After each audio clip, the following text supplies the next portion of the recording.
Papa the clip in my nine, living chicken, slipping the chalk and fall in the nighttime. Gotta get mine. Ain't taking the shots of the loss inside of the phone. Call up my nigga, send at home, polishing the back 10 chrome. Gotta think we can hit, so bring your shit, cause once again it's to the dawn with a flip of bird. My wig to the curb, so I swerve and roll out. To pick up the 666 thug and plot out the murder for robbing the dope house. Smoke up by the bay bomb so high, now coming to slay with 4 grenades and a gauge. I'ma play with till I'm fall in the grave and light. Filling in the dry lake. It's your boy Triple BLACK, aka the #1 stunner, aka the boss, aka Coke, Black Hennessy, and some shades. You already know what it is. Triple Black, ho. Anyways, man, I got a special guest. You know what I'm saying? All I gotta say, I'm ready to fly because I got a fellow Golden Eagle with me, a fellow Naples representative, a fellow 239 legend. You already know what it is, man. What's happening, J. Cody? What's going on, big dog, man? Glad to be on here, man. Appreciate the love, man. Appreciate that for thinking about me, big dog. Man, dog, man. You on no cupcake zone right now, man. Man, how you living, man? Man, living, big dog. Just living, coaching, working for the school system, mentoring, training, all over here on the East Coast, big dog. All on the East Coast in Fort Lauderdale, man. It's a lot of talent over here, man. I know it's some talent over there in our hometown, but I'm over here on the East Coast right now and just working these boys, man. Damn, bro. So you've been over there for a minute, man. You've been out of Collier County for about 15 years now, huh? Since 99, man. Since 99. Wow. That's a long time, man. So, man, dog, you got married again, man. You took another trip down the aisle, and that's beautiful, man. I heard you got two little buns in the oven. Yeah, man. You know, everything's going according to plan, big dog. But them twins, man. I found out I was at football practice when I found out that happened. The D coordinator looked at me crazy after I looked at the phone. Yeah. You know what I mean? And it was just a big surprise of me knowing that I have twins coming. But to find out that I have boys, I was like, oh, snipple, snipple, snap, snap, whap, whap, boy. Damn, man. Talk about your family, man. Where's your wife from? She's a military. She's a military girl, so she's from Virginia, North Carolina, North Florida, South Carolina, up and down that coast. Her dad was in the military and everything. Good woman, good girl, good spiritual girl. You know what I mean? That rib that everybody looking for, man. That's her right there, man. Yeah. And you know, she just that puzzle that was missing and whatnot. And took Taylor and my son. He's like 8 years old. That's her own right now, big dog. You can't even tell the difference really because he kind of looks like her. It's crazy. It normally don't roll like that, but it's rolling like that right now. Yeah, man. Sometimes, you know, God sends you, you know, that person. You know what I'm saying? Sounds like that's what happened with you. Yeah, man. Patience, rather than me rushing it, man. So, you know, I'm just living that married life right now. Just living the married life, man, and working, man. We in that, you know, we growing up, man. We in that grown folks life right now, man. Yeah. Yeah, ain't no time to play kid games. No, not at all. Those days was in the college days. Those days over with, big dog. Yeah. Yeah, man. But besides football, man, where you working at, you said? I work security for the Broward County School Board, and then I coach at the same school as well. So I work security. It's a little bit different over here than over there. So, they have probably about anywhere between 4 to 6 securities in each high school. There's 35 high schools here, and I'm one of them. And I also coach football, and I coach track over here. So, are you top flight security right now? Are you like Day and Ice Cube? Nah, nothing like that. Nothing like that, man. Nothing like that. So are you? I keep it low key. Are you one of those guys that you wish that you were a real cop and you just be harassing everybody? It's more so the totally opposite, man. I guess because of my size and whatnot, I actually play with the kids and talk to the kids more than I don't put authority on them until I really have to. Okay. So I talk to them more so than anything. Yeah. So more like a mentor. Yeah. And then when times get serious, they know the difference. They're pretty smart. They know the difference. Yeah. So I don't have to enforce it like that. Okay. Nah. You know how some people they want to antagonize people. I had a guy like that, man. He was like this little Italian dude, dog, and he was probably about every bit of 5'5". Kid you not, little soccer dude, by 30-something years old. Wow. He was just left and right, just getting pure. I said, man, you better calm down. All the kids taller than him didn't respect him, and he want to get loud. That junk was funny as I don't know exactly what you're talking about. Anyways, man, dog, man, I've known you probably. Wow, I can't even remember, man. Shadowline, man. Shadowline, yeah. Shadowline, man, on the playground. You know what I'm saying? Just, we took the bus to Shadowline, dog. We got bus from River Park all the way to Shadowline. Yeah, and Lake Park was right around the corner. Right around the corner. Couldn't even go. You remember looking at those spider monkeys before we go, in them trees and stuff? Man, back there in the parks, man. Yeah, man. I ain't want no part of that junk. Everybody's sitting there looking at it as amusement. I turned my back and went the other way. Man, I took a ride over there a couple weeks ago, man, and it brought, a lot of memories back, but man, it's like closed off right now, man. You can't even get in. Yeah, that's crazy.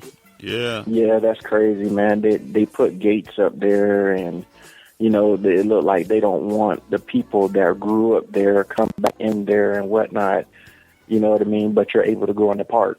Yeah. It looked like they cleaned up the park pretty good and everything, so you can go and use the park, but you can't be around the buildings and whatnot. Man, look. In the center of the river park back there, get it and go. That's how we all played football back there, man. Miss it, man. Yeah, get it and go. You remember those? Right? There was a fence, so you couldn't throw the ball all crazy because it'll go right in the water. Yep. You used to play get it and go. There's a fence. Man, there was really no out of bounds, so that was like arena football. Unless you ran into one of those buildings. Yeah. Man, we were restricted because you couldn't throw the ball too hard because you might bust somebody's window out. And fights. Man, I remember all that, man. Yep. Yeah. Yeah, man, a lot of that went on back there, man. But you know what? We all grew up together for some years, man. Walked to middle school together. Forget that. Yeah, everything, man. Everything. Mm-hmm. I remember all that stuff, man. Man, you remember football? I mean, you were a Gator for a long time. You went up through the ranks. Talk about that, man. Yeah, man. 5 years, man. I didn't start playing until I was 7 going on 8, but I was a little bit heavier. So I played with older guys first. And, Titus and all them was on Mighty Mites while I was on the junior Pee-wees. Yeah. And played with, who was that, Granville. Played with, man, there was a couple of them, man, that was older than us, man. And then the following year, I became a running back after that. Yeah, Granville, boy, that he was a monster back then. Him and Terrence, Cedric, they all used to ball. Yeah, man. And then, what I did, junior Pee-wees 2 years, and Pee-wees, that's the year we went undefeated. And then we played Fort Miles Rebels, and they put a whooping on us while we was undefeated. You know what I mean? But it was good, man. It was good. Yeah. And then after that, the juniors, boy, that Chad the Seer, man. Oh, that dude was slow. That dude was slow. Man, let me tell you, when we played Senior Gators, man, that cat came back faster than me, Titus, all of us, big dog. I was like, man, I don't know what he did over the summer. Yeah, that cat, boy, all I remember, it was like he had one play, and that was like bootleg, quarterback keeper, gone. Yeah. You was not catching him, man. It was like crazy. Yeah. Yeah, man. So you played on the seniors that year. They split up the Gators, right? It was the Hurricanes and the Gators, right? Yeah. Yeah. Yep. What position did you play? You play running back? I played running back. Yeah, I played running back and I played corner.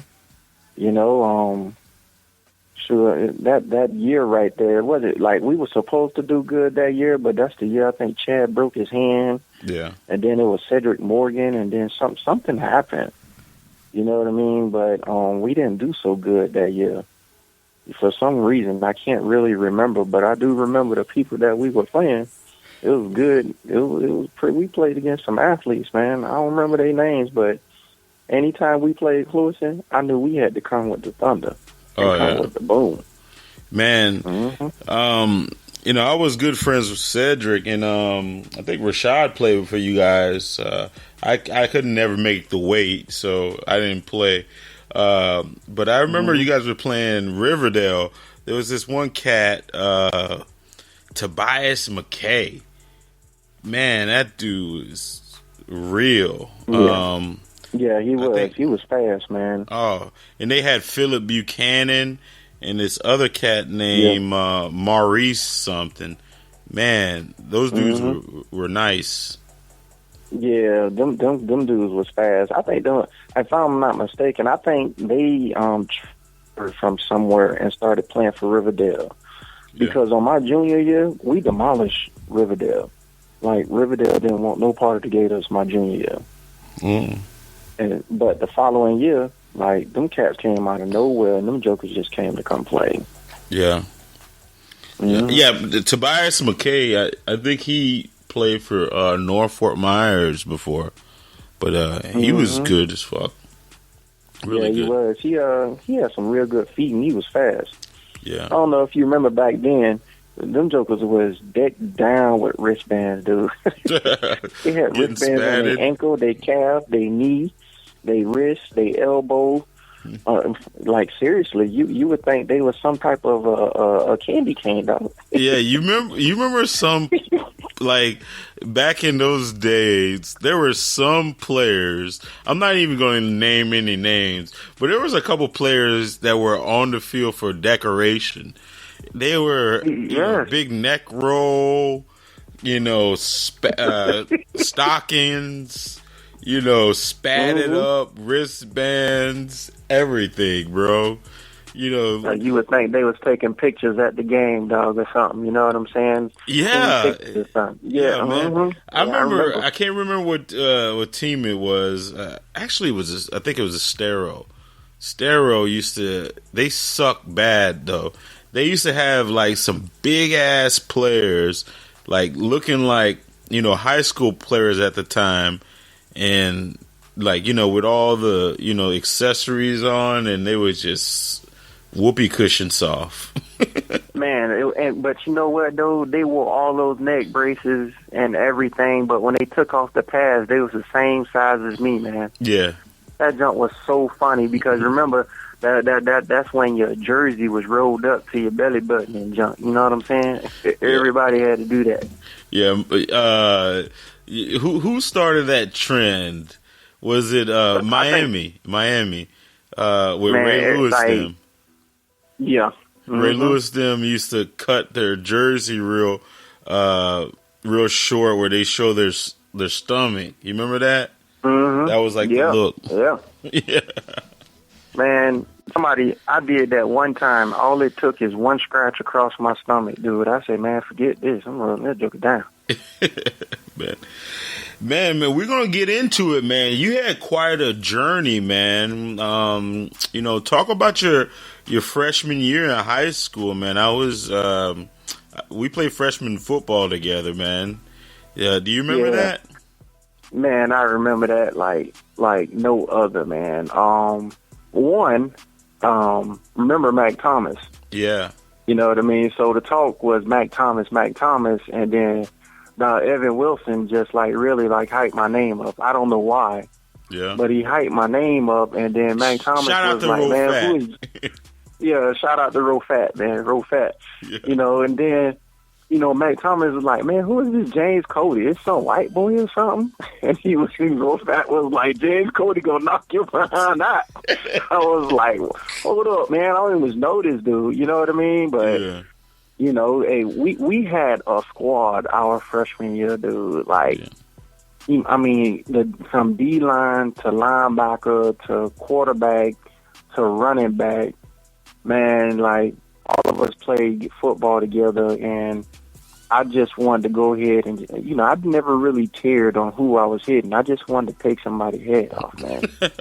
It's just as simple as that. You struck fear in a lot of people's heart. I don't know if I did, but I just knew that I was out there for a purpose to get the ball. And if you got the ball in your hand, I'm coming to get you.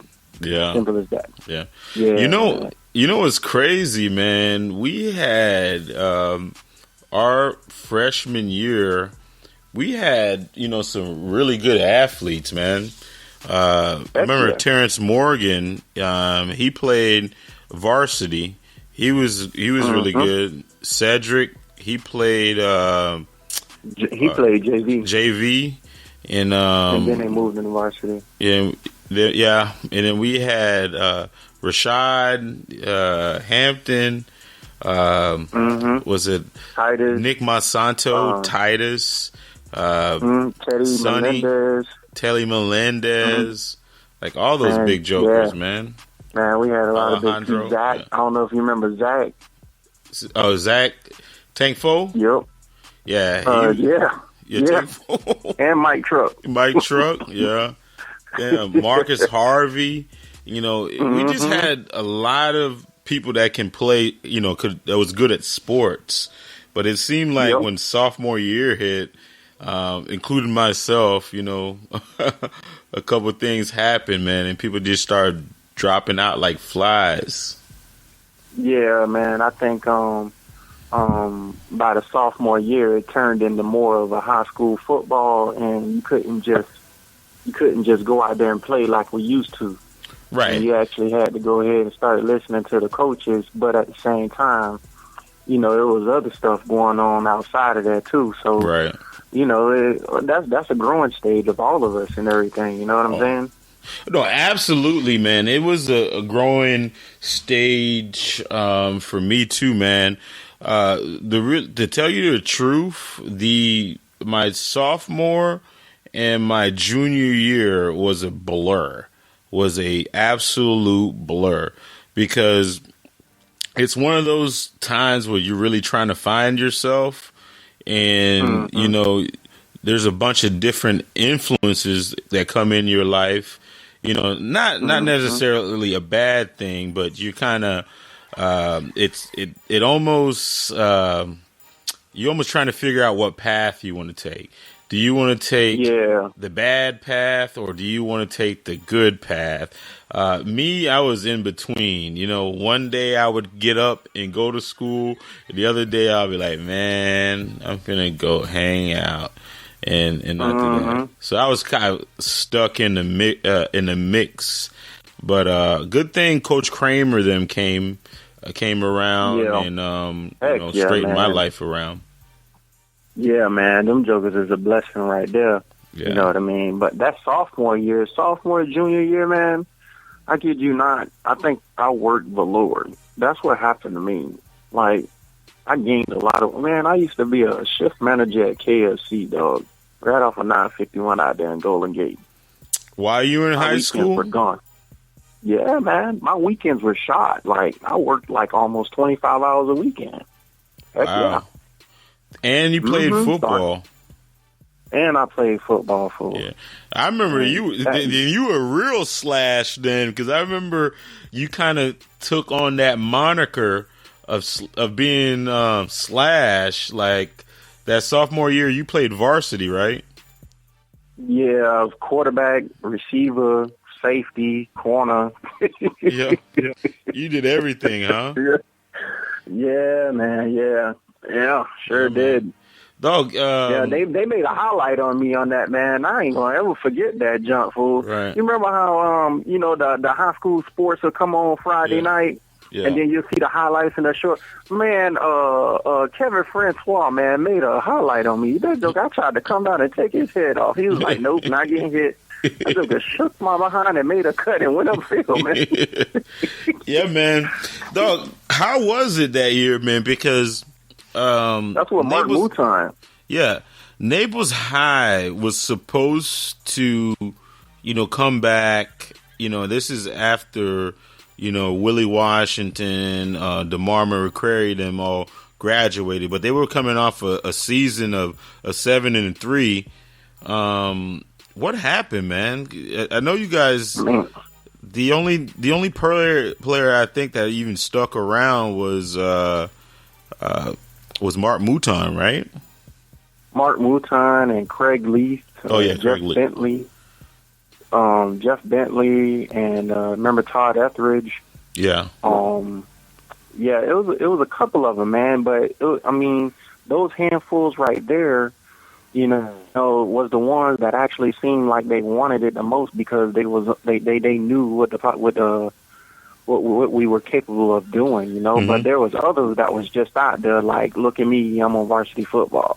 Right. You know what I mean? So, and then by me being on varsity football, yeah, I'm not gonna lie, I was scared as crap. But bravery is a mother, dude. So once I got my good licks in, big dog, I was like, man, I can do this. Forget this. So I'm coming down and hitting anybody. Yeah, man. How intimidating was that? Because that was the year when Naples High played in a ferocious district. Fort Myers was good. Barron was good. Estero was good. Immokalee was always good, even though I don't think they were in the district. But you were always playing stiff competition, man. Can you talk about some players or that you remember playing that year, man? Man, I think that year, my sophomore year, I played against, Immokalee, it was Jeffrey James and Walt James. Yeah. It was Jeffrey James and Walt James my sophomore year. They had two good running backs and they had a decent defense and everything. Let me see, Laley had a couple of good running backs, and then they had that wide receiver. I can't remember his name. Baron Collier. Gene Paul. Baron Collier. Say what? No, Gene Paul played. No, it wasn't him. No, it was some white kid. Yeah, it was some white kid that was that wide receiver that had pretty good hands at Laley. Yeah. So it was like the Francois, both of them. Him and his brother was that running back. You know what I mean? And Baron Collier, my sophomore year, it was it was Renaud, I think. And no, it was somebody Clifton. else. Clifton and Rashid Golden. Oh, Yeah. It was Clifton and Rashid my sophomore year. Yeah. Yeah. You're right. And, they put up some points against us, man. But, Clifton was fast. Boy, my goodness. Him and Rashid. Yeah. It was fast. They had a good trio going on with that quarterback and their defense. Let me see. I think LaBelle was my first interception. I got interception on LaBelle, and that season went by really quick with Mark Mouton because he scored all the touchdowns, and Craig Leaf both of them was playing both ways, dude. Yeah. And Todd Etheridge was the quarterback. So that sophomore year it went okay, but at the same time, some of the teams that we played, I played in them, but I didn't play in them. So my junior year, boy, Naples High was just bad. I think we went 2-8 that season. Oh yeah, it was pretty bad. I remember. Yeah. Like coach put me at fullback and at linebacker, and I ain't never played those positions before. I was like, okay, 5-2 defense got me in that linebacker. I don't know why I'm not playing safety, but it is what it is. I just played wherever coach put me, and we went 2-8 in that season. That season was a blur to me. That was. To be honest with you, yeah, man. I actually, after football season, I think I took all of my aggression out in track because that's when I went to states in track my junior year. Oh, were you a high jumper or no? What high? Triple jump? Triple jump. Yeah, triple jump, long jump, 400. Yeah, man. Because after football season, I always ran track. Yeah. Track started to be my motto my junior year, breaking records and everything. Oh, so you broke the Naples High record? Yeah, the triple jump and that 4x4 relay team. My name was up there for about a decade. Yeah, man. Who was on that team, man? I know Tydell Hadley had to be on there because that dude was fast. That 4x1, it was Max. I know you remember Max, right? Max Oberon? Yeah, Max Oberon. Yeah. Todd Etheridge. Yeah. And Tydell Hadley. And then it was me. And did you guys go to state? Yeah, we went to state. Yeah. It was cool. That's why that's when I ran a 49 in the 400 my junior year in states. And then in the triple jump, I jumped 46 feet in the triple jump. Did you? So you get honorable mention, or did you place? I placed third in the triple. Oh, that's awesome. I placed third in the triple, but in that 4x4, that jump was serious.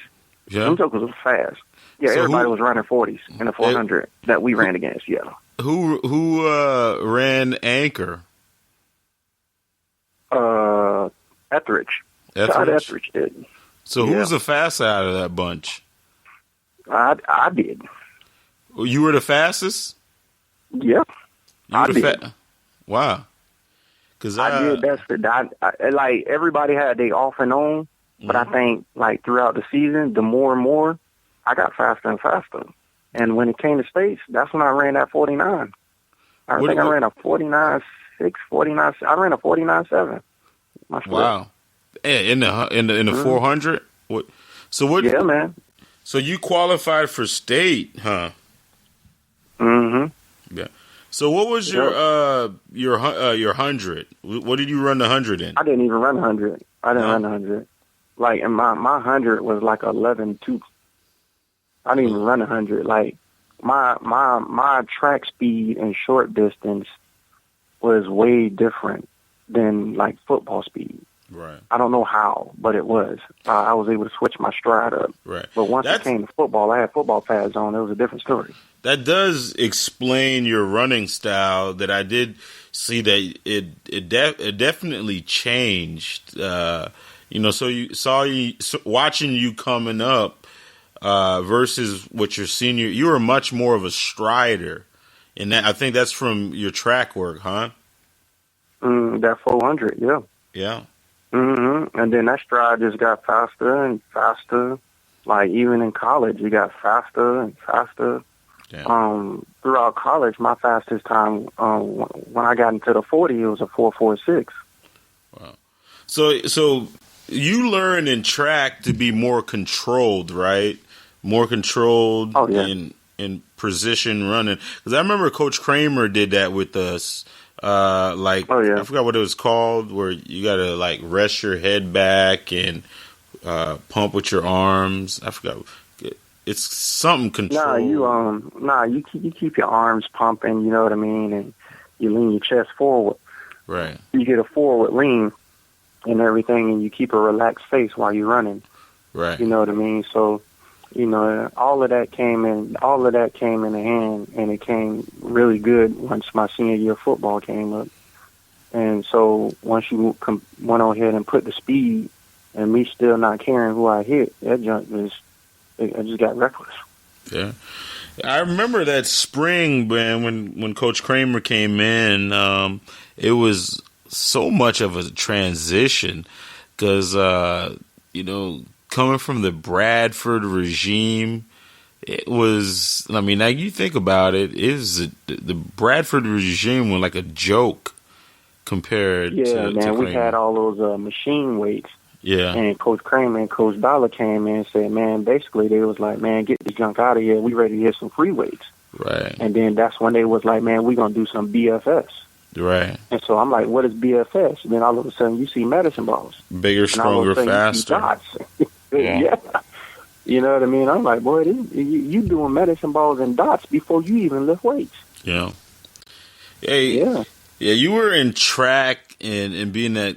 Talk about this relationship, man, because I know it was really awkward, and we used to really have some really awkward moments in the gym. And I know you were really cool with Ken Moonton. I mean, tell us about that dynamic, man. Because you were, cool with Ken Moonton, but you had, the new regime. Talk about that. Well, Mouton, I was a very appreciated person. So I can tell, it all started in my freshman year. I kid you not, he ran the crap out of me.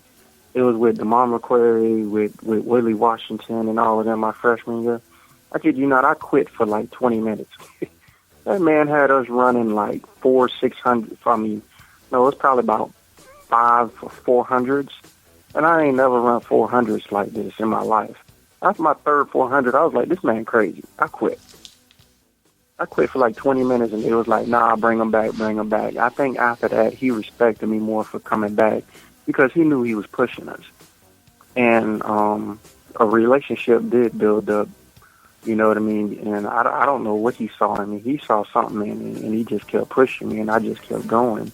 Yeah. And I didn't stop. And so I was that one that was just kept going and just kept going. And then he got real happy after we went to states. And so we had that relation where, when a coach tell you what to do, just might as well just go ahead and listen to him because you know what he's talking about, Once Coach Kramer came, I had a lot of intel with Coach Kramer. I didn't have no beef, no nothing. Coach Mouton, I think in the process of that, Coach Mouton had a knee surgery. Yeah. He ended up having knee surgery, so he really couldn't say nothing. He got released from track and football. So I went Coach Kramer. I kept talking to Mouton, but we didn't talk about any of that. He just asked me about my grades and everything. Yeah. Then Coach Kramer got word, so he was like, oh, James Cody, and, we clicked just like that. And we went on ahead and went from there. Them workouts was tough, man. I'm not even going to lie to you. Did Coach Mouton have you guys doing Indian runs? Man, Indian run wasn't nothing. That Indian run, I prefer to do an Indian run. He had us running bleachers. You know what I mean? We would run 400s, we would run 200s, we would run 300s. When we hit 100s, I was fine. And then it'll be a day, Vanderbilt Beach right down the road. We'll run to Vanderbilt Beach and run back. Man, Indian run ain't nothing in comparison to what we was doing, man. Hey, what's crazy? Our freshman Coach Johnson, we had him as a middle school coach. You remember, he never actually made us run. It was Coach Whipple. Who was it? You remember Coach Whipple? You remember how annoying Coach Whipple was? Shout out to Coach Whipple. Whipple was also Coach Whipple was the football coach too for the Gators, man. You remember that? Dude. Bear Krause. Yeah, man. Yeah, with Bear Krause. Bear Krause. Yeah. And he talked fast too. That man, that junk was funny as I don't know what. And then I'm serious. All I remember, he used to be like, "You got to stretch. Hey, everybody got to get on the ground and stretch." Johnson, what you doing? Get up.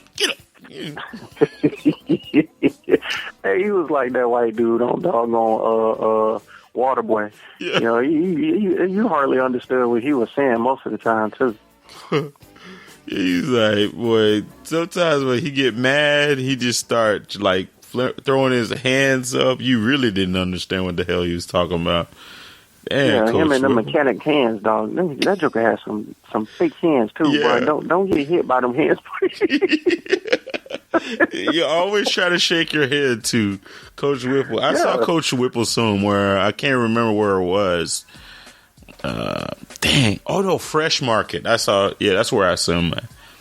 Yeah, but you remember how Coach Johnson always used to threaten us about running, like all through middle school, all through high school. I'm gonna run you till you start throwing up, and you can't, stand up. But he never ever. Actually, I played basketball for him.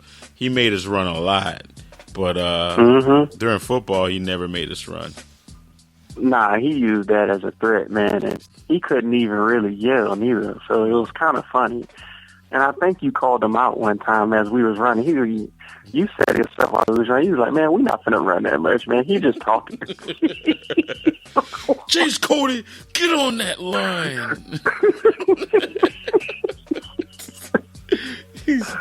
Yeah, man, that freshman team, that freshman game. And then you got Mike. Mike Young ain't want to run for nothing in the world, fool. He ain't want to run for nothing. No, Coach, they used to do like relay races and stuff for us, not to run. If we, would whoever would win the relay race would not run, and man, those were the days, bro. That used to be funny. Yeah, man. So, man, the senior year, man, talk about that year, man. You had, some pretty good games, man. I can remember you running that alley, bro, and just popping people. Man, Renaud even said it himself during the interview we had, man. That was one of the players that you were one of those players that he always looked out for. That was intimidating, man.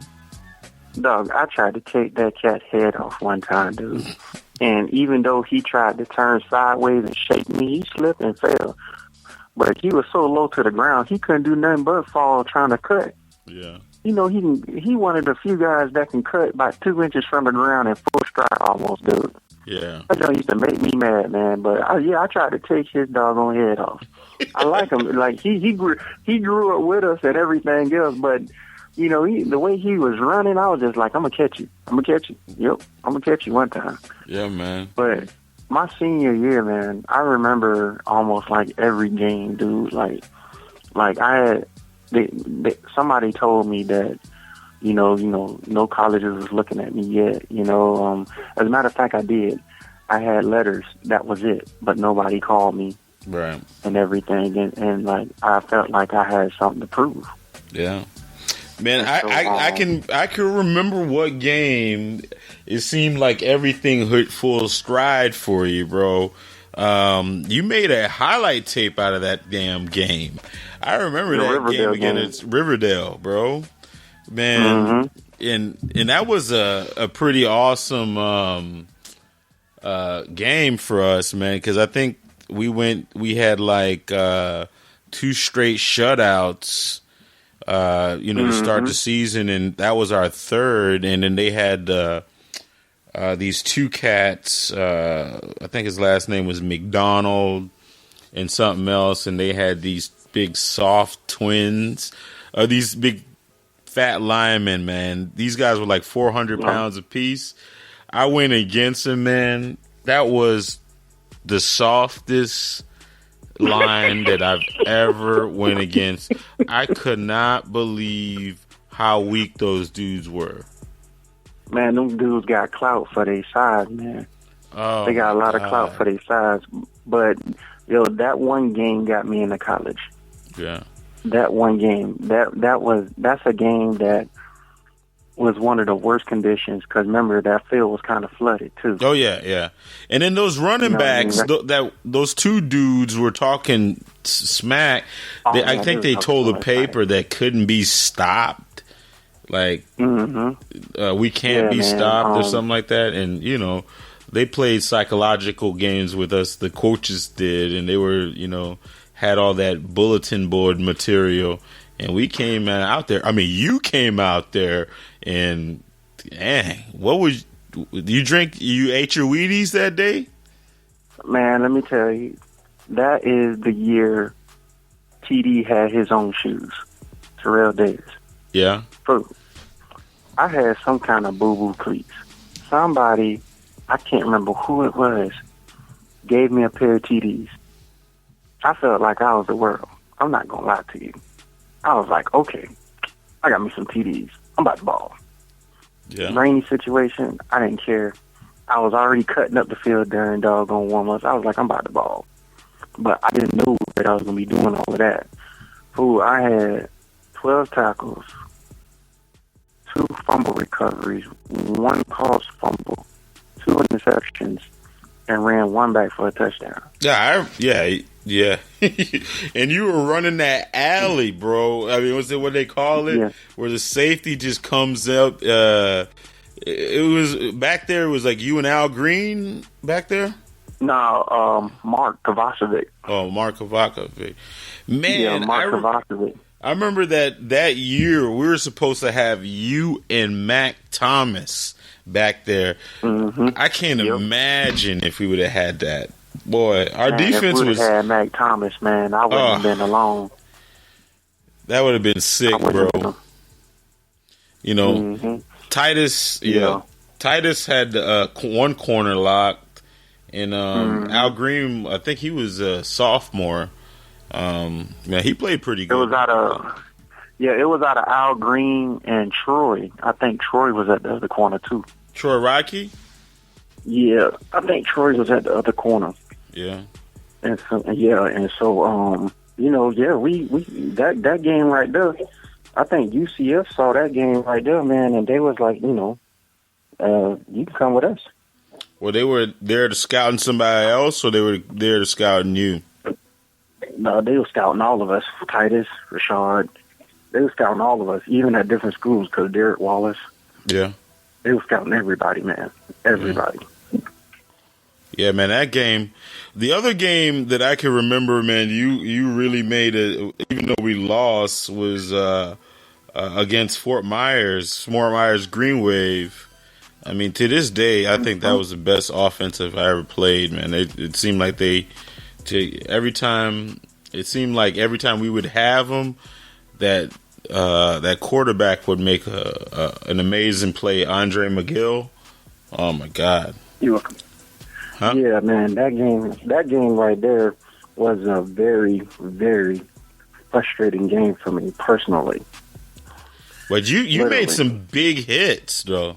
I remember number 5, Rock Edie. You fucked him up. Yeah, but that game, like I had some junk going through my head that game from practice to where, like, I was messing up on coverage. The same alley you talking about that I've never messed up on. Right. 2 touchdowns were scored because of me. Oh. And that game is the game. Remember, I also got suspended during the senior year doggone homecoming. Oh, you did? Coach Lamont grabbed my helmet. Yeah, when Coach Lamont grabbed my helmet and I threw it. Oh, yeah. Yeah, man. I had a bad attitude that game. Bad attitude. Yeah. It got me. It turned me around quick. Not to catch an attitude towards the coach again. Yeah. Hey, you know what, man? I'm gonna take a quick break, man. All right. Okay. Yeah.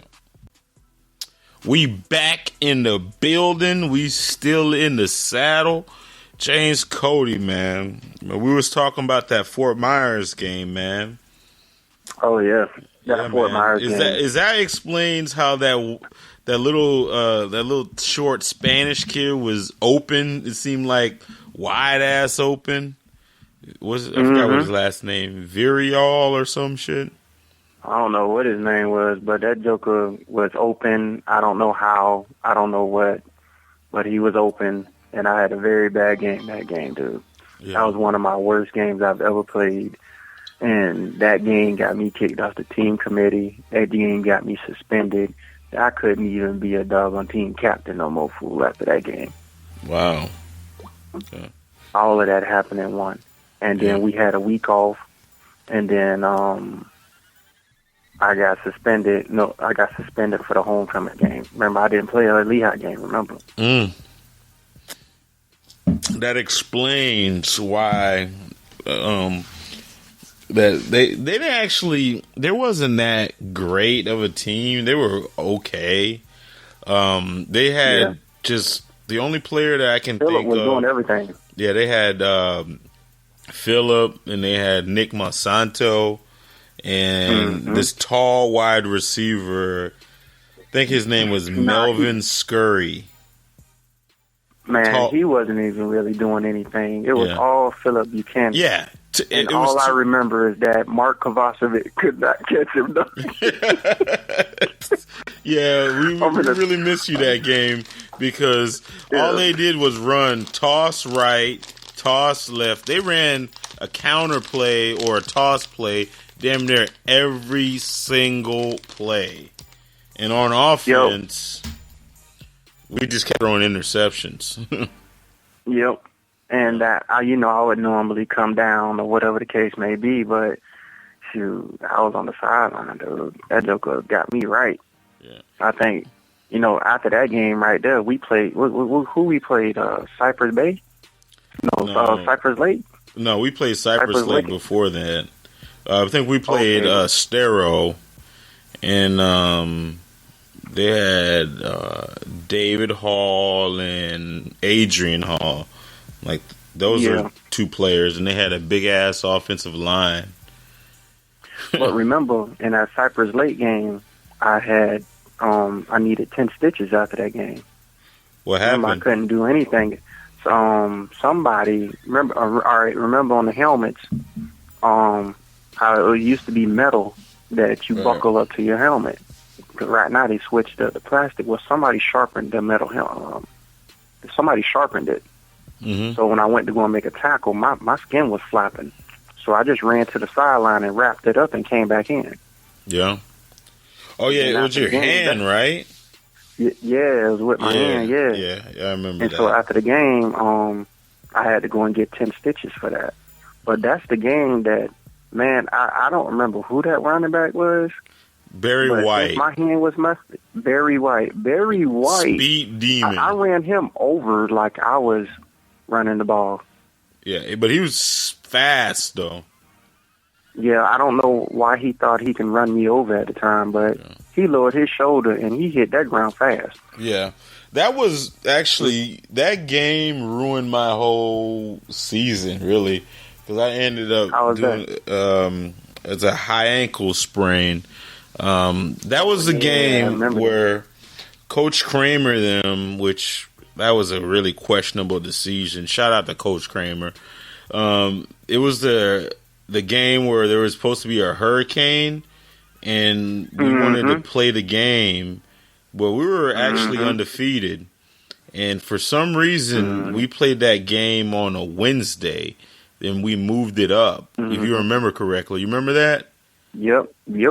Yeah, and then we ended up losing that game, and after we lost that game, we lost like 7 straight. From there. Yeah. Yep. We started out 3-0, 3 straight shutouts, and right after that game, it just went right downhill because we wanted to play that game on a Thursday. Well, the defense was still doing all right. Yeah. You know what I mean? But, I don't know. It's a team effort. You know what I'm saying? It is a team effort, but we just couldn't get it right, man. Yeah, and we were supposed to play Barron the week after, but it got canceled because of a hurricane. Mm-hmm. And we still played them at the end of the season. Yeah. Yeah. Yeah. Fool, I got suspended again. I think during that season because remember I ain't going into the second half of the Lady game. Damn, man! I'm telling you, dude, like I had a bad attitude, boy. man. So, huh? You were a bad boy, man. Man, I don't know. Like it was a bunch of junk going on, man. There was a bunch of stuff going on. Yeah. I kid you not. When I came in the second half of the Lady game, it was almost like that. Remember the Titans, dog. Yeah. Remember how that kid was on the kickoff team, right? You just ready? Yeah. Yeah, that's when I almost ran back the kick return. Yeah. Well, you know what? Even though we didn't have, that great of a season, I'm glad that we did lay the foundation for what's going on now. And I think through our leadership, even though we had some trials and tribulation, I think that experience that we had, set those younger cats up to have, success. Because, the year right after. You and I and everybody, Rashad, we the first ones on the Barracuda Club, right? Yeah. I was the number one Barracuda. I'm going to tell everybody. Every time somebody asks that, I was the first number one Barracuda. It's supposed to be a secret society, but, I was the big bird. Mm-hmm. And then I ended up getting on there towards the end. Yeah. And there was Rashad on there, too. Yeah. And Vic Cabral was on there. And then Dwayne ended up going on there afterwards with Junior. Yeah, man. That Barracuda Club, man. We said it. We said it, man. I still have the shirt. Number one Barracuda. Yeah. That's what's up, man. Yeah, man. This thing got D tackle, man. Yeah. As long as I don't know what, man. To that high ankle sprain, and, Yeah, but I wasn't really worried about it. Things happened for me. I made things happen, man. So, after, we had that, all right season, I guess. But tell us about the recruiting process, man. You were virtually unknown on the recruiting scene according to you. Tell me, who started knocking at your door after the football season? Man, it all boiled down to that testing, and I didn't get it done soon enough, but I did end up getting it finished. Man, it was. I really don't know. The only team that was actually looking at me, I think it was Western Kentucky. Mm-hmm. And I signed right then and there, right after I was finished taking my test. With Western Kentucky? I signed with Western Kentucky. Yeah, I know that. But you wasn't in contact with any other teams? Nobody, dude. Nobody. Wow. No one.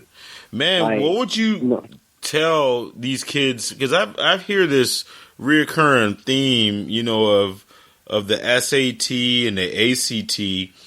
Did you take any prep classes or take practice tests before going in there? Oh yeah, man. It was a blessing, man. I had a couple of people at Naples High. They was helping me out, man, and giving me. You know who was doing it? Miss Hoff. Yeah, Karen Hoff. Oh man, I like that. I love that lady. All the pointers, you know what I mean, of what I need to do and everything. And I did take my first test my junior year now. Oh, okay. I took it my junior year, and then it boiled down to my senior year, and my last test I took was in January, which was kind of too late. Right. So, that's why I went on ahead and signed with Western Kentucky. I talk to the kids all the time. I've been coaching here and over here for the past 5 years, man. I tell them to take that first test their junior year so they know what they're getting into. Yeah. And right now, the way the school system is right now, they have prep courses for free. Right. Yeah. It's me and Rochanel was having that conversation because, the SAT and the ACT is it's kind of funny. A lot of people think that, hey, I'm smart, I'm intelligent, but what they don't know about that is it's a general aptitude test, but you got to know what's coming at you. You got to know how to answer the questions, because it's just not like 1 + 1. There's always a different element. Unless you've seen those type of questions before, I don't care how smart you are, they're going to be hard to answer. And the more of those tests that you can do and you can see those style questions, the better you're going to do. It just takes practice. Yeah, it do, man. It really do. So what I do, I tell the kids to go ahead and take it their junior year and towards the end of their junior year and at the very like even before their senior year to try to get it out the way. Right. So you don't have anything to worry about once your senior year come up. Yeah. So now you're procrastinating and you're rushing and everything on your senior year coming up. As a matter of fact, it's better to have some test scores before spring football come on your junior year. Yeah. Yeah. Because you're going to put yourself in better positions the more time you take it, or the more studying you do, because you know what to expect. As I remember when I walked in and took that thing, I was really good at math. And that was the only thing that I scored good in. All the other stuff, I did horrible because I didn't know how to answer the questions. You know? Mm-hmm. Yeah, I had Miss Ross. Miss Ross helped me out on that part right there. Yeah. And it was, as a matter of fact, it was me and Hernandez or Herrera. Was it Herrera Anthony? from Barron, the offensive lineman? What's his name? Anthony Herrera. Yeah, Herrera. Yeah. And there was one other person that was up there, and Miss Ross tutored us. Yeah. And she taught us how to take that reading part of the test. Yeah. Yeah. It's really important to know that, man, and that would be some advice that I give to any kid right now, about that whole process. Sure, those coaches are calling you and saying, you're the greatest thing ever and blah, blah, blah. We're going to make you this. Unless they're, asking you or telling you that you need to get this under control, they don't really care about you. Right. Yeah. Right. That's true. Yeah, that's true, man. Yeah. But, so the recruiting process, like the one thing that I didn't know either in the comparison with some kids did, man, like literally, I never went to any camps. Yeah. I never went to a camp. I've never really done any of that. You know what I mean? Most of everything that happened was because of football training during football season or spring or track season, and we're on track. In which right now, man, kids are, man, it's crazy, man, how much help that you can get for football right now. Right. And some kids are like, man, this jump too hard, and not realizing that, they're trying to help you out. Yeah. Do you ever think back? Like, man, if I was living in this generation where, you had 7-on-7, you have YouTube, you got Huddle, you got football camps, and all just basically the exposure. You don't really need, you need a coach, but the coach is not really that important when it comes from the recruiting aspect. Do you ever think about if you got the exposure that, the same type of exposure back in 2000 and 99, how much bigger James Cody would have been? Man, it would have made a big difference in my playing style because I've never worked on my feet work, never. It would have made a big difference on my playing style as far as feet work, reading the ball, and just going up against different people. The way I went up against people and gained my confidence in track, never did that in football. Only time I had a chance to do that in football was during football games. Yeah. So if they had 7-on-7 and all these camps, I would have done it, and it wouldn't have done anything but made me better. And I probably would have seen the same guys from track out there on the football field. Yeah.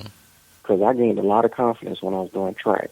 And we traveled to, Sarasota to Orlando, and then we went to States. And then we went down to Miami. Like, we went against a lot of people. But if I would have done that in football, it would have been a big difference. Yeah, it's crazy because nowadays they're competing, like, not only in camps 7-on-7, but they're also competing head to head in like weightlifting competitions.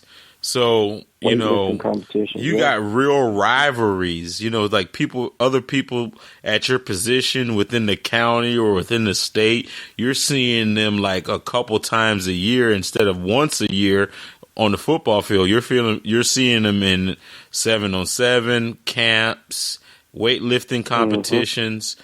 So, that makes it a lot more competitive. Yeah, it do. And, depending upon what else are you doing besides football, but, you're not going to be able to do everything. You might be able to do one summer and another summer. Right. You know what I mean? Your body can only handle so much. But to be able to do at least one of those each time and do it a couple of times and whatnot, it's a good thing. It's a very good thing. Yeah. So Western Kentucky, man, was Jim Harbaugh's dad there when you got recruited there? Both of them was there. Both of them was there. Yeah, him, Jim Harbaugh, and his dad was there, man. Was Jim Harbaugh the coordinator, or was he a assistant head coach? He was an offensive coordinator, probably the assistant head coach if he was the offensive coordinator. I talked to his dad, and I never visited there. So Miss Hoff, she gave me another brilliant idea, and she was like, James, if you're not sure, don't do 12 hours, only do 11. So your collegiate level of football don't start, because they Prop 48 me. Oh, it was Prop 48. Now, can you explain that process? Because I still am a little confused on the Prop 48. There's only a few schools that have Prop 48 because you have to have a community college on campus. So like Western Kentucky and Marshall, like they have the community college on campus. Okay. Unless there's other schools that I don't know about that also work with the community colleges. But when you're a Prop 48, you can't be affiliated with football. Okay. But what they want to do, they want you in the school system, but your collegiate level of football don't start yet. Until your grades come up. So you get prop for 1 year. And then after that year, you can go ahead and you can play. But can you redshirt after the Prop 48 or the Prop 48 is a red shirt? Yeah, you can Prop 48 after the red shirt because when you're Prop 48, you're not at the university yet. Oh, okay. So you're not your college. You're at the community. You're at the community college. You're not at the university yet. Your college eligibility hasn't started yet. Mm-hmm. Okay. Yep. But when that happened, I left. I didn't like it. So did you guys have any notable players on that team? We had, Bobby Scipio, and Rod Smart. Oh, you talking about he hate me? Smart. He hate me, yes. Yes. He was the running back. You played it against He Hate Me in practice? No, I wasn't affiliated with it. I was Prop 48. Oh, so you couldn't go practice? With football. No, you couldn't even. Like, lady, he told me I was going to be able to practice. I get there, I'm not able to practice. So I couldn't affiliate with anything with football or anything. I'm like a student fool. But I was around the football players. You get what I'm saying? Yeah. So, the football games going and everything. After the football season, I was able to work out with them.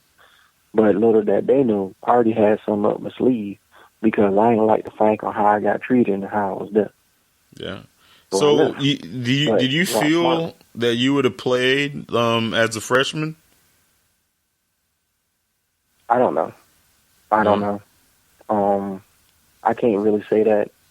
Different weather, you know what I mean? And me coming in, being college level, I don't know.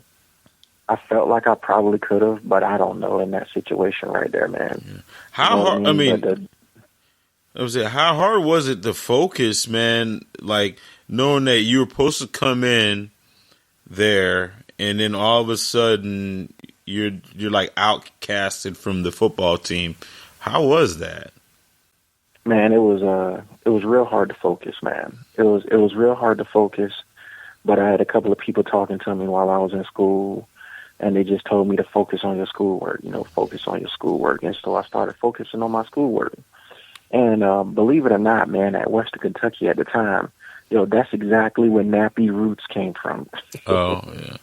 They had their little concert there and everything, and oh, no, so I started, hell no. Exactly. Yeah, man. And so, I started adapting to it. My roommate happened to be from Kentucky, so, I went here and there and whatnot. It was pretty cool, man. Yeah. It was pretty cool. So I left there without even telling them, because, I only had 11 hours. Yeah. I did good on my grades and everything. I left and came to Orlando and went to UCF. No, and went to Valencia. Like the following semester, I was in Valencia. Right. Damn, that was quite a journey. So let me ask you: did you have to sign a release from your scholarship? Huh? I wasn't on scholarship. Were you on? You had to pay you walked on. When you Prop 48, that is not a scholarship. Oh. You get what I'm saying? They don't pay for your school. Oh, I thought they did. When you Prop 48, no, they don't pay for your school when you Prop 48. When you Prop 48, you go into the junior college. So if anything, like, let me see, it's hard to remember, but I literally had to pay for my school when I was Prop 48. Yeah. So nobody else didn't reach out to you besides Western Kentucky? Well, UCF did, actually. But that's when, remember, UCF wanted Titus, Rashad, Derek Wallace. He wanted Herrera from Barron, and it was like 8 of us that he wanted. I can't remember. Oh, I think Edson Nicholas. Mm-hmm. He wanted Edson as well, and it was like 3 more within Naples High, Barron, and Lately. He wanted to sign all you guys? He wanted to sign all of us, dude. And he was like, I can only take all 8 of y'all. He's like, if I take 8 of y'all right now, he was like, y'all will have a full scholarship when y'all get to UCF. And that was Coach Chiz. Coach Chiz came down there and said that. Coach who? Gene Chizik, the old head coach from Auburn. Oh, he was on UCF staff? He was the D coordinator at the time, yeah. Oh, I didn't know that. UCF defense was ranked number 15th in the nation then, too. Wow. So, yeah. So you went to Valencia. How did you end up at Butler? When I talked to the, once I got to Valencia, I talked to Coach Chiz, and I told Coach Chiz. Coach Chiz was like, do they know you left? How do they, like, if he said the same thing you said, like, I was like, what can they do? I wasn't a full-time student there. He was like, what? They let you get away with that? I was like, yeah, basically. So they can't do anything when I did that. And he was like, okay, all right. Since your eligibility didn't start, we need to get you into, a junior college where there's a football. And so he went to a junior college convention. Coach Chiz was cool as crap. Like, he literally stuck it in with me, dude. So once I got to Valencia, he found Butler, and then I ended up going to Kansas after that. He showed them that highlight tape that we was talking about with Riverdale. Wow. And then I ended up going to Butler. And once I got to Butler, I started right away. Yeah. Man, how that conference with Dodge City and all those, big time, that's like big time JUCO over there. Butler was, when I got there, Butler just was back-to-back national champions. And so they expected a three-peat, in which we almost had a three-peat. So, we kind of like, the only team that gave us problem was Garden City, Yeah. and Coffeeville, and maybe Scott Lake too. Scott Lake, I think, did too. I think. Yeah. I know Cornard Santil and Bruce Gordon played up in that same conference Dodge. too. Yeah, Huh? they played for Dodge. Yeah, they played for Dodge. Now, we whooped up on all of them teams. We beat a team 84-12, dude. Yeah. Who was man. what were some big time recruits on your football team? Man, everybody but two people went to a D1 school on our defense. One was Sean Smith. He was a D tackle. I don't know if he's still in the league. I know he went to the league. He got recruited by Cincinnati, but there's not nobody else that actually went to the league. Right. But when I came out of Butler, the starting corner went to West Virginia. The other starting corner went to New Mexico State. You know, I went to UCF. At safety, the other starting safety went to Arkansas. The defensive end that we had, he went to Arkansas. The other defensive end went to Kansas State. Middle linebacker went to Mississippi State, and the D tackle went to South Carolina. Wow. Who was your quarterback? Our quarterback was some kid. He was all right. He wasn't that great. He was all right though. He got the ball toters. He was, wherever it needed at the time. But the receiver too went to South Carolina as well, and then the other receiver went to Kansas State. Yeah. What about some of the players that you played against? Talk about some of the the stars that you played against. Chris Brown was never the running back. He went to Tennessee Titans, right? Yeah, Chris Brown. Yeah, but the upright runner. Yeah. Yeah, he was at Colorado State. Colorado State, that, correct? Yeah. But prior to that, he was in that Jayhawk Conference for Fort Scott. You played against him? Yes. Was I'm telling you right now, no. Knocked the boots out of that kid, dude. No. he actually replaced the legendary running back. He actually replaced Eddie George. The Titans ran Eddie George out of there to have him actually replace him. They had the same running for style, 1,000 yards. They had the same running style, dude. And they had the same running style. And I was like, wow, this kid went to the league, in which I was happy for him. But when we was at JUCO, we sitting there knocking the boots out of his behind, like for real. Let me see, from Garden City. Garden City had a quarterback, last name James. He got drafted, a black quarterback, to Miami, and they moved him to safety. Can't remember his name. He ended up going to South Carolina as well at quarterback. Can't remember his name. I think his last name is James, though. James. He went to the league. He was decent. He was more of like a running back / safety. He was big. That was a big quarterback, dude. I mean, like muscle big. There is really no others that I can think of besides those two that got drafted in the league from that conference.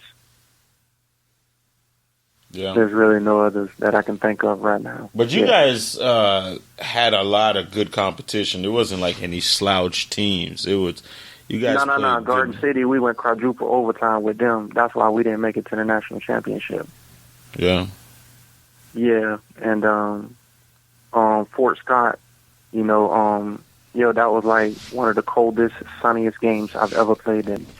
I'm talking about 18 degrees. The skies were clear.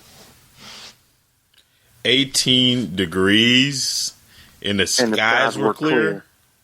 Man, if you see that game on film, you would think it was like 80 degrees outside. And the skies were clear. Wow.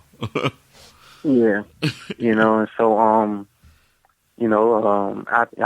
almost broke the record for the longest interception return on there. I returned one for 99, and UCF was like, all right, you keep playing, you got a full scholarship after this year. Yeah. And that's how I did it. So you kept in touch? When I was at Butler? Yeah. So that's like, you know what? After talking to a couple people, man, a lot of times people get lost in the shuffle because, the recruiting game, hey, you know what? We're interested in this guy. He's the greatest thing ever. You're going to be starting this. You're going to be a starting, we're going to give you a scholarship. And, what happens in college football all the time now is you have different regimes and people get lost in the shuffle, different recruit, like, you were recruiting a safety this time, but there's another safety that's a senior that you want even more. So how did you keep from that happening to you, that you didn't get lost in the shuffle? Were you always in contact with their coaches and the recruiting coordinators? Man, let me tell you, one, it was a blessing, honestly, because you're right, that do happen. That happens a lot, dude, like no other. What I did was, I call Coach Chiz probably about every other weekend. You know what I mean? And let me tell you about Coach Chiz. He's not like the typical coach. That dude is a great dude. Like, he called me every now and then. You know what I'm saying? And so we kept in touch pretty good. And so since he gave me his word, you know what I mean? You do good, you got a full scholarship. Because Damian Demps he was a good safety at UCF then, when Culpepper was there. Yeah. Like, as soon as I got there, Culpepper left. So, like, he kept his word, man. He's a good Christian dude, man. He kept his word. And I kept in contact with him just to make sure and everything. And when we went to a bowl game, they came up there. Coach Beck came up there and watched me, watched us play and whatnot. And then told me I had a full scholarship, signed off after that, and left. I went up to Butler for 1 year and left. Yeah. So you had all 3 years of eligibility still intact. Yeah. Yeah. Mm-hmm. That's beautiful, man. So, man, talk about going to UCF, man. They got put on the map. Dante Culpepper basically put UCF on his back and almost beat Nebraska that year. The year, I think that was 2 years prior when you got there. They had Cy Burley, and I think they had, was it Tito Rodriguez? Tito Rodriguez, Travis Fisher, Asante Samuel was a freshman when I got there. Yeah. They had a couple, Elton Patterson, and it's another defensive end. It was a couple of guys, man, that was pretty. Eli, one of them name was Eli. It was a couple of them, man. Some of them good dudes too, man. They was pretty good when I got there, and once I got there, you know what I mean, it was a totally different speed from junior college football, even though in junior college football there's a lot of D1 prospects. You get what I'm saying? But when I came to UCF, man, totally different speed. Seriously. So were you playing safety at the time? Yeah. Mm-hmm. Well, were you over 200 pounds? Well over 200 pounds. When I was at Butler, I was at 215, 212. Oh, okay. So it was a different speed. Like, it was a different speed. Now, you got that. That had to have been like 2002, 2003? 2001. 2001? Now, now, who was the notable offensive players that you guys had? That's when we had Ryan Schneider, Doug Gabriel. Receiver. Oh, man. Yeah, he was a receiver, and we had Alex Haynes and Thaddeus Ward and Oh, Jimmy something. Oh man, we had some receivers, we had a running back, and there was a couple of offensive line guys too, man. One of them got drafted for the Chicago Bears. His name was Steve. He was actually from Chicago. Right after that year and everything as well. On the offense had quite a few notable people, man. Yeah. How about defense, man? How are you guys on defense? Travis Fisher got drafted and Elton Patterson got drafted on defense. Yeah. I think Tito got drafted, and I'm not sure. Yeah, But Tito Rodriguez, he's from Lehigh, right? Yeah. Yeah. Yeah. Mm-hmm. Yeah. So, yeah. Well, you came in at safety, man. Were you, what were you on the depth chart?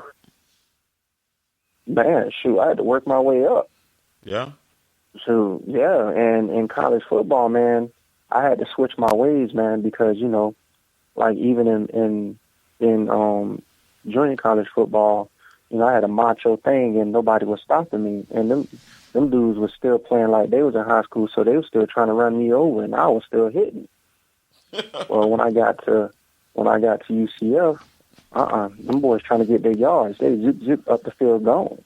Yeah, and I had to get used to that part right there. So during two-a-days, and how many concussions did you have that you could remember?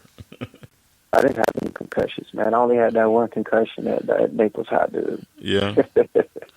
Wow. Yeah, I only had that one concussion. That's it. I ain't have any more concussions. Yeah, because I can't imagine when you were at UCF playing that level of competition that you had to bring it every single practice, every single scrimmage, every single scout team play. You had to bring it, huh? Man, I got a lot stronger too, though. I got a lot stronger, even though I only gained about 3 pounds. But when I got to UCF, I power clean 300, I squat 4-something, I bench about 400. Like, I got a lot stronger at UCF, dude. You bench over 400? I bench 400 pounds, yeah. Wow. I got a lot stronger once I got there.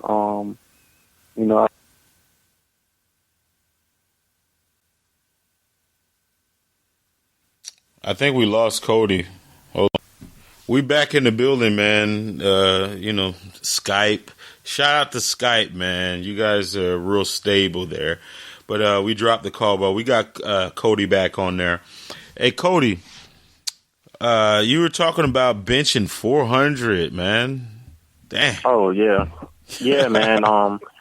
Let me tell you something, man. It's college is a different level. You got size, speed with some size. Like you have to be prepared for everything. Yeah. And so my whole mentality, just like in high school, I wasn't gonna get punked by nobody. Yeah.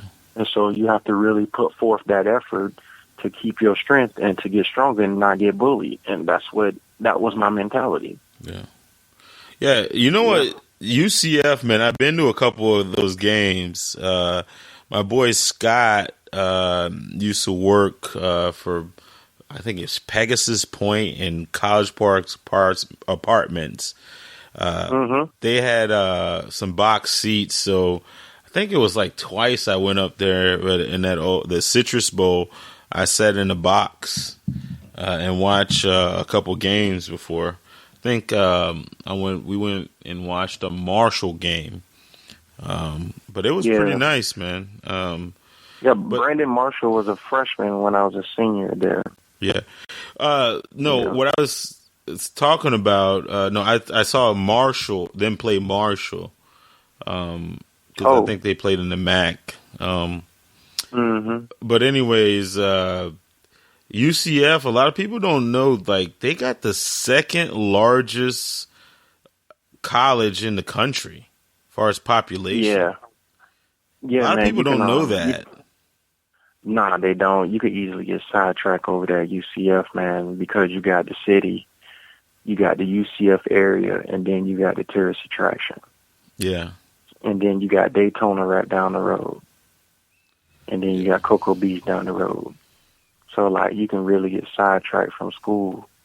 You know, me knowing that you can get sidetracked by doing other stuff outside of school. Yeah. Yeah, man. It's a real big cool. Yeah. Yeah, it is. So your sophomore year, your football sophomore year? Yeah. Yeah, did you just play mostly on special teams? Yeah, they definitely did that. I had a reality check on that, man, running down on kickoff, dude. I hit this dude. I was like 6'4", 280. Yeah. But I didn't know he was that doggone solid, fool. I was a wall buster, though. Never did it again. So, do you remember playing any future NFL stars while you were your freshman year? Nah, I don't remember. Hold up. When we played Syracuse. Mm-hmm. When we played Syracuse, they had a quarterback back then. I can't remember his name. I don't think it was McNabb. I think it was somebody else. McNabb. No, he was the same class as Culpepper. Yeah, it was somebody else. And then, but we did play against Marshall. It was Leftwich. Leftwich didn't. Yeah, Leftwich didn't. He did stuff, but he didn't do as much. Yeah.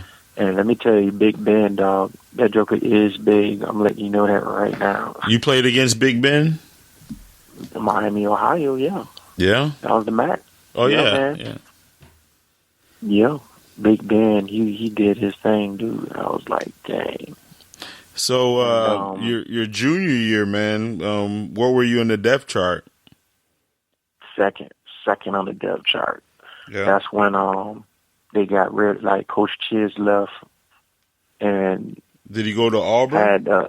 Yeah, he went to Auburn. Things changed for me then, boy, big time. Yeah, it changed a little bit for me, big time right then. So, I had to deal with some things as safety, and I didn't even really play that much. I was still on special teams. Mm-hmm. On a full ride playing special teams, and then another coach came in from Minnesota Vikings, and things just turned. Is that what O'Leary coming? No, I didn't play with O'Leary. Who's the head coach? The head Krusick. Krusick was still the head coach. Oh, okay. Mike Krusick. O'Leary right? came in 2004. Okay. Yeah. And so So you played against Big Ben. Yeah, I remember when we played Virginia Tech. That's when Kevin Jones was the running back. Yeah. Man, towards the end, dude, like literally, even though we was losing, they put me in, and I took I don't know, some coaches, dude. That's why I like coaching right now, because I understand how players feel and everything. Didn't tell them to put me in the whole time. I go in there, this dude literally tried to run me over. I don't know what he was thinking about because he played for Virginia Tech. Dang. But I waylaid his behind and he fumbled. Oh, you talking about Kevin Jones? No. It was another running back. Lee Suggs? It was another running back. No, Lee Suggs wasn't there. Yeah, he was. No, Kevin Jones was, I don't know who number 27 was, but he tried to run me over and he got waylaid. Yeah. But no, they had Lee Suggs and they had Kevin Jones at one time. But Lee Suggs came out before Kevin Jones. Yeah. Yeah. And so it was just Kevin Jones and then another running back. So you played against Miami of Ohio. There was one guy, he set the college football record. Damn, I can't remember his name. He was a running back there. I want to say Travis Prentice, but I think that was Ball State. I don't know. I don't know too many players from Miami, Ohio like that. Yeah. Mm-hmm. So Big Ben was a monster, huh? Oh yes, sir. Oh yeah, you wasn't one or two or three hits wasn't bringing him down like that. Mm-mm. No. And he was more of a scrambler in college. Yeah, this big dude, man. Mm-hmm. Yeah. Yeah, man. Did that Was that the year that your coach got fired? He got fired in 2003. The next year. The next year. Yeah, he got fired in 2003. The whole coaching staff got fired. Wow. The whole coaching staff. And so, I had to deal with O'Leary. O'Leary didn't want to keep a lot of players and whatnot. So, I just rolled out my doggone senior year? Full scholarship. Yeah. So he wanted to get rid of a lot of you guys just to bring in a lot of the people, his guys? Yep. Yeah. Yep. That's exactly how he wanted it. So that junior year, did you guys have anybody that go to the league? Alex Haynes. That's a tight end, right? No, he was a running back. The tight end was Michael Haynes. Yeah, that boy can run, and he's a good tight end. Yeah, that's the year that Asante also got drafted by New England. Asante got drafted. Was it was it New England or Philly? No, New England. Okay, yeah, he got drafted by New England. Yeah. Mm-hmm. Yeah. Round, what was it? I can't remember, fourth round, I think. I think it was the fourth round he got drafted. And Elton Patterson came out the same time as well. It was a couple of them. So was it interesting being in like individual drills with Asante Samuel? Did you see that? Him being, in that, upper echelon class of corner in college? Travis Fisher, I saw him more, but both of them worked together. And I can tell that was coming because they was always at practice 30 minutes before everybody else. Oh, okay. They was always at practice 30 minutes before everybody else. They would be on the field already, working on their drills and everything else, getting in shape more and more. Yeah. Oh. So they had a work ethic. Yeah. Okay. Them two, Tito. Even I know you remember Atari Bigby. Bigby, he was out there. Yeah. You guys had him in your secondary too? Yeah. Wow. So you played against not some slouches, man. So wow. Yeah, Asante Samuel, Fisher, and Bigby. That's a hard hitting safety. Well, we was the same. Was he older than you or younger? Nah, same age. Same age? Same age. Yeah, man. Where he come from? Dude. He was from Homestead. Okay. Yeah, he was from Homestead. Oh, that's good. So your senior year, man, talk about that season, man. Talk about how it went for you and, what happened, some notable players. Man, I had a MCL strain when I first got there, and then I had a hamstring my junior year. My senior year, the coach and I just really didn't hit it off like that at UCF. We didn't. Because there was other people that would play in Johnson. You would look and you'd be like, what the crap going on here? Okay. So, there was a little political stuff going on. That I had to deal with it then. That's why I say once Chiz left, it wasn't all that great for me then. So I was still playing. I was still there. Mostly special teams, right? Yep, mostly special teams. And then when they put me in, they're like, where's this coming from, Cody? Blah, blah, blah, blah. You know what I mean? And I was like, man, I just stayed quiet. I was like, I don't know what's wrong with y'all, basically. And so you were already checked out. Exactly. During that whole process, you never thought about transferring and going to another lower level or a different school? You remember us at the beginning talking about leaving? That was my fourth different school. That was my fourth school. I wasn't going nowhere, and I was on full scholarship. Yeah. So even though that happened, I still didn't have to pay for school. Well, that's good. Hey, You know what I mean? I'll take it. Yeah, you know what I mean? So, I stayed there. Yeah. And then once I went on ahead and tried out for the league, I dropped my time down even quicker to a 4.46 at 2:12. So did you go through a pro day? Yeah. You always have a pro day at the college.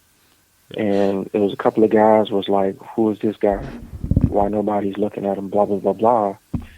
And if I'm not mistaken, somebody said something about injury prone. And that just messed everything up. Wow. A coach or somebody on your team threw you under the bus? Yeah. That definitely happened. Yeah. And it happened twice. This is how I know. It happened twice. Because I played arena football after that. I played for the Osceola Outlaws up in Orlando. Tried out for the team. Man, starting quarterback, I had like 3 interceptions during tryouts on him. And, I was on the starting team and everything, practice. As soon as the game came up, the defensive coordinator literally, why you not in the league? And I was like, I don't know. And then they go to UCF. Somebody went to UCF, asked what's going on with me.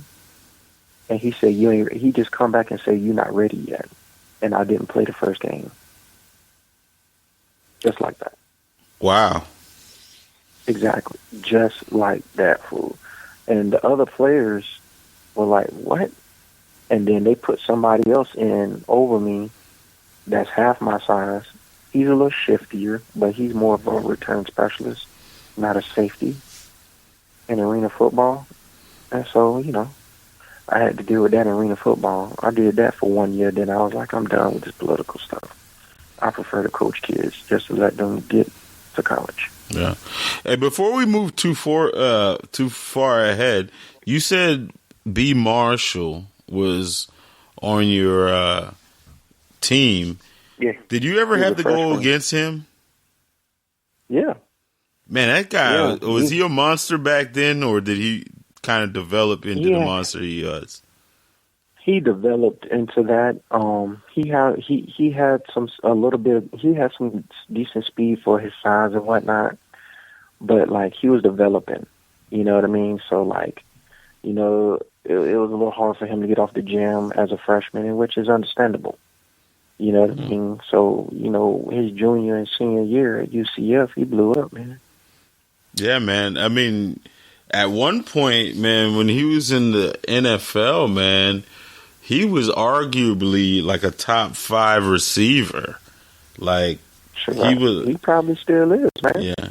He reminded me of Terrell Owens a little bit because his game was kind of like that. He played with his chip on his shoulder, real angry. Mm-hmm. You stiff arm. That Joker got, I think he's 240 though, 230. That Joker got some size on him. Yeah, man. Big. He's pretty big. So you are you guarded him, huh? Yeah, this freshman year. It was, I think one of the toughest guys at UCF that I guarded was our slot, Tavares Capers. Mm-hmm. He was one of them short, little speedy little jokers. Like a Wes Welker type? Nah, more like a Dante Hall type. Oh, okay. Joystick. Yeah, he was shifty and speedy like that, yeah. And guarding him, that little joker was just fast. He came from Miami Jackson. I mean, shoot, that little joker was fast, dude, for real. And I know I wasn't that dog. I know I wasn't slow. I mean, I wasn't. He was just fast. Speed demon. Anyways, man. So the Osceola Outlaws, right? Osceola? Mm-hmm. Yeah, Outlaws. Mm-hmm. So you only played with them for 2 seasons? 1 season. Or 1 season? I played with them 1 season. Yeah. Yeah, played with man. them one season, man, and that was fun. It was real fun. Yeah. Talk about your coaching career, man. I know that's your new passion in life. Yeah. What was your Coaching, first year coaching? Where? My Where? my first year of coaching was at American Heritage. Oh, So, really? Did you get a cosign from Coach Kramer? American Heritage, not American High School. Oh, okay. I thought he. Yeah. For some reason, American Heritage. No. Oh. American Heritage is a private school in Plantation. Okay. American High School is out of Miami. Okay. So, no, I said, American Heritage is a good private school, man. That's where Sony Michelle come from. Oh. Yeah. The Georgia running back. He was a sophomore or a freshman. He was a sophomore when I started coaching there. So I coached football there and I coached track there. And Torrance Gibbs, the quarterback from there, he's at Ohio State right now. It was a good experience coaching over there, man. Coached a lot of kids that want at that private school. Was he the guy you're talking about? Is he a 5-star recruit? Sony? No. Torrance Gibson. Yeah, he was a quarterback. Yeah, he was a quarterback over there. And he got recruited by Ohio State. He's up at Ohio State right now. And he probably about I want to give him about 6'4", probably about 220. Was he a 5-star recruit coming out? I mean, yeah. Okay, that was the guy there. I remember they had had some guy coming out there, but he's buried in the depth chart right now. Yeah, he's going to get redshirted. Yeah, and they had a corner that came out last year too. I can't remember his name. I forgot where I think LSU. I don't know. I can't remember where he committed to. He's there right now, but he's going to be pretty doggone good. I mean, you got a corner that's 6'2", that's like lockdown corner. The world was good, but that was my first year coaching there, and it was different after my 2 years coaching there, going into a public school. So once I went into the public school, it was like a handful of people that actually wanted, in comparison to a private school where everybody wanted. So, in the private school, everybody wanted to put in the work. But in the public school, I thought everybody wanted to put in the work. But the joke is not every, like a handful want to put in work, and everybody else is trying to make it. Yeah. That's the high school that I went to, that I coached at. So it's good.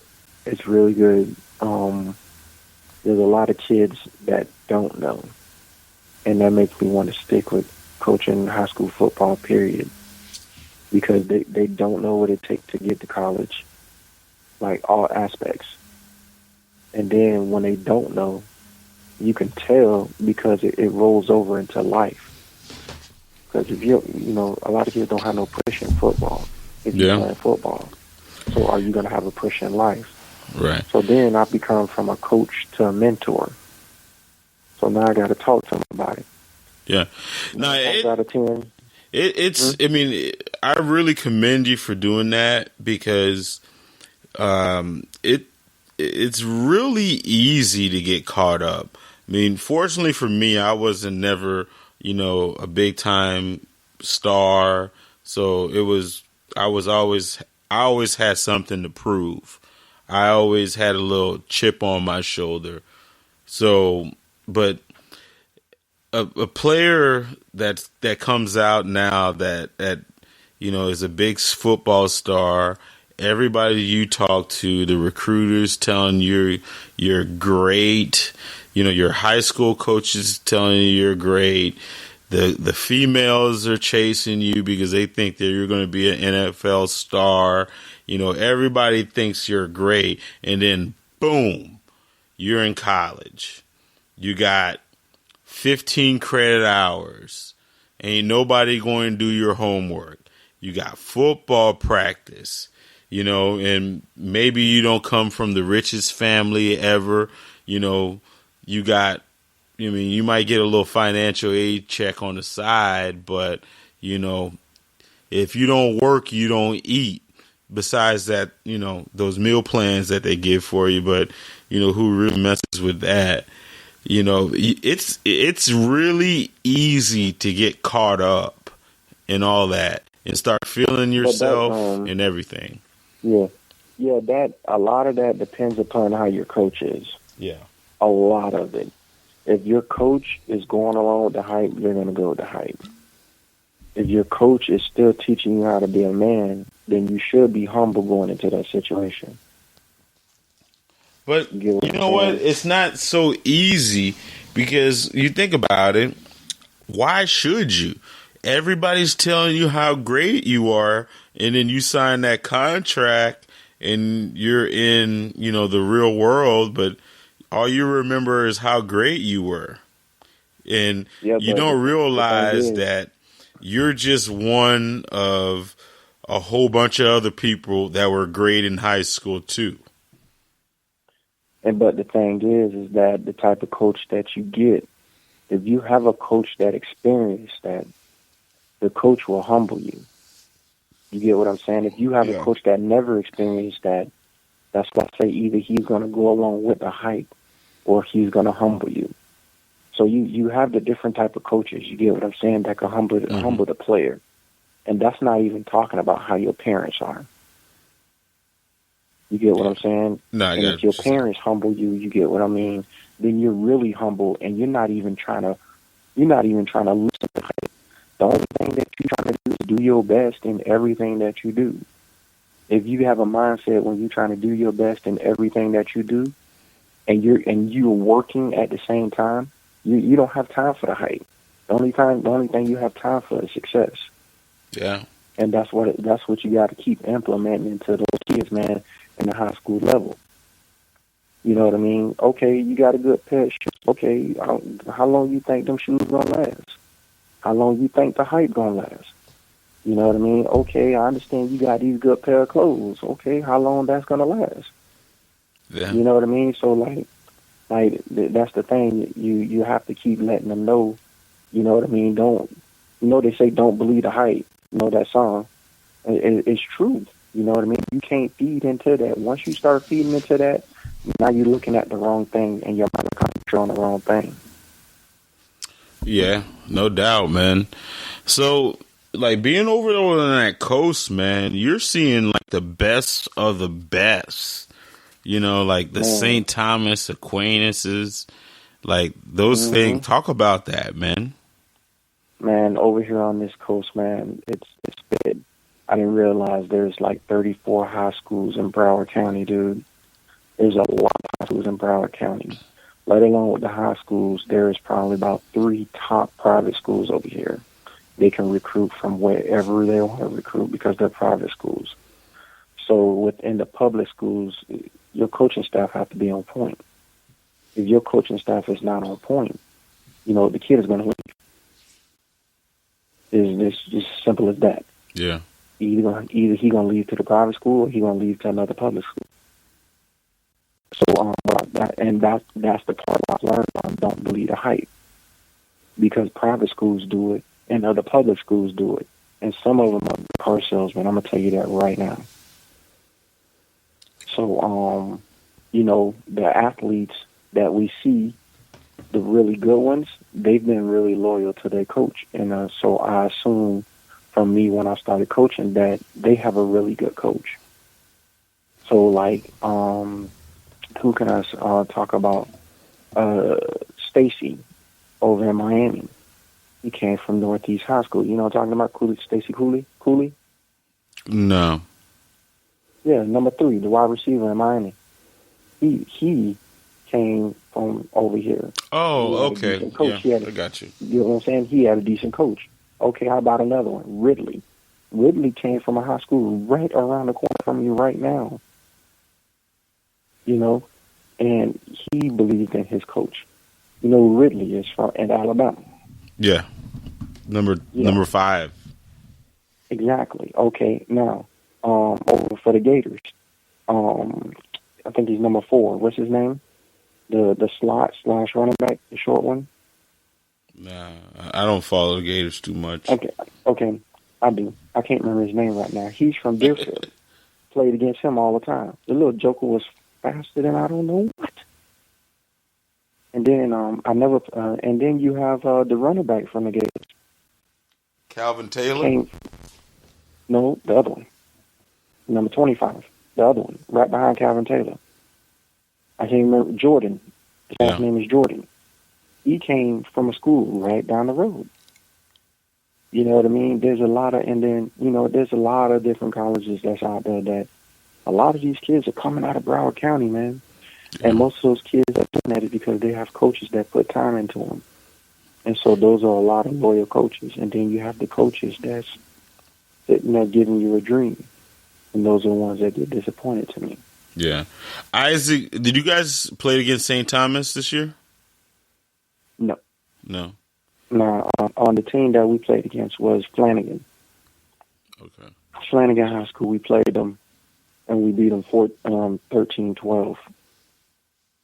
Because Miami is about to get Sam Bruce. He's Isaac Bruce's nephew. He's a really good player. From what high school? From St. Thomas Aquinas. St. Thomas got people galore, dude. Yeah, they got Michael Irvin Jr. He's also committed to the U. Sante Samuel's son is also there right now, too, and he's a sophomore. Yeah. Yeah, he's a cornerback for him. I watched a couple of those games that they had because they come on the Sunshine Network. Mm-hmm. And, American Heritage got some kids, too, man. They got a lot of kids as well, man. Mm-hmm. And a lot of them kids stay right within this area. Yeah. There's some that's in the Dillard area or Ely area, but they mostly up in North Fort Lauderdale. They spread it out through Broward County, period. Some of them come from Miami, believe it or not. Yeah. So what's your boy Josh up to, man? Josh, my boy Josh. Josh started boxing. And Josh is a family man right now himself, big dog. Yeah. Got 2 boys, married, up in Orlando, working, doing this grown man thing right now, man. Yeah. Every time we get around each other, we act the same as you've seen us. Not as much, though. Not as much. Because I can't act like that no more, man. Like, I can't even hang like I used to, man. Yeah. You still keep in contact with Derek Wallace? Derek Wallace is a little hard right now for Derek Wallace. That boy stay busy. Yeah. He stay busy right now. Yeah, it's hard for him. I shoot him a text every now and then, but it's hard to stay in touch. Who I do talk to is Rodney, though. I'll talk to Rodney Francois every now and then. Oh, for real? Yeah, he's way in the cold right now, ain't he? Yes, Lord. He got a little boy, too, right? 2 of them. 2? Mm-hmm. Shout out to Rodney, man, if you're listening. Shout out to Rodney, big dog. And Mac Thomas, too. I keep up with Mac up there in Atlanta doing his thing. Oh, what is he doing now? He rolling in the truck. He on that road with them trucks, man. Oh, he's a driver? Mm-hmm. Yeah. He played some football, too, right? At Line Rhino or something? He played at Dodge City first. Okay. No, Independence. He was at Independence out there first. And then he went to a D2 school up in North Carolina. I can't remember the name of it. Lauren Rainier, I think. Something like that. But he was busting some heads up there, boy. Yeah. Mm-hmm. Yeah, man. Yeah. Yeah, boy. Yeah, man. So that's how everything, that football life, man, and then coaching, the whole key is that, like you said, them kids can't get into the hype, man. Some of them kids start getting into the hype and they start paying attention to the wrong thing on that hype. Yeah. And their energy is being wasted in the wrong thing. You know what's crazy is like every time I do these interviews, it's like the journey is everybody thinks that, boom, you have a good high school career, bam, you sign a scholarship and that's easy. Man, it just the journey itself is so long and there's so many twists and turns. That's why you have to, be prepared for everything. And I can tell the youth right now, man, just be prepared, man. It's never, ever going to go how you pictured, Mm-hmm. Yeah, I went. They need. Go ahead. No, I would just say, like my career, the first 2 years I didn't do anything. I went to Edison Community College, and I sat there, and then next thing you know, I saw Coach Kramer, and I talked to him. I was like, "Hey, I still got the itch to play football," and I went to one of these little recruiting things that he had. This is like 2 years removed. I ended up going to one school, transferred from there, went to another school. Like, I never envisioned like my journey would be through this. You know what I'm saying? I can understand like a lot of people get why they give up because you're told this is how it's supposed to go. It rarely ever goes that way, man. Do you look back, man? You were like, do you ever like think about times where you're like, man, you know what? I'm going to stop this journey and just go get me a regular job and do regular Joe Schmo shit. I didn't get a reality check until after when I was done with arena football. Yeah. When I was done with arena football, I was like, oh man, I'm not gonna be playing ball right now anymore. Because I had already made up my mind. I'm not dealing with that political stuff anymore. Right. So, it took another turn on me because I actually wanted to go to school to be a sports analyst, in which that didn't happen. And so I ended up becoming a personal trainer, in which that's something that I love to do is work out. So I end up kind of, 90%, I have it down 90%. I know the body pretty good, So now there's been a journey, just like you said, even after that moment, from my son being born in Orlando and then moving to Fort Lauderdale. Yeah. And then there's been another journey on top of that because I was at a job just because to support a family. And so then I switched the job again. And so when I switched the job, it was actually a job that me being in the school system. And I'm right in the school system, talking to kids, training kids, mentoring kids, to let them know exactly what we're talking about right now. Man. But James, man, it's been real, man. Thank you for, coming on No Cupcake Zone, man. I'm glad you problem, came man. on. I appreciate you. We chopped it up, You're welcome to come on there anytime you want to. Talk some sports, chop it up a little bit. Yes, we could chop it up again, big dog. Anytime, no doubt, man. Appreciate you for the invite, for accepting me on here.